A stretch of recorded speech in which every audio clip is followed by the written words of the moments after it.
दया, कुछ भी हो जाए तिरंगा हमारा परिवार ही लहराएगा।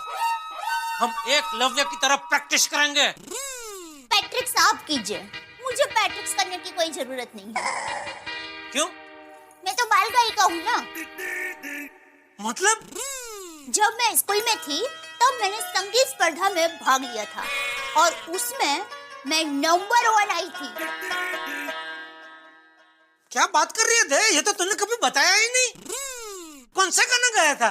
टमेटू रे टमेटू, नदी नाव आजा तू, घी गोड़ खातू तू, आस मस्त टास।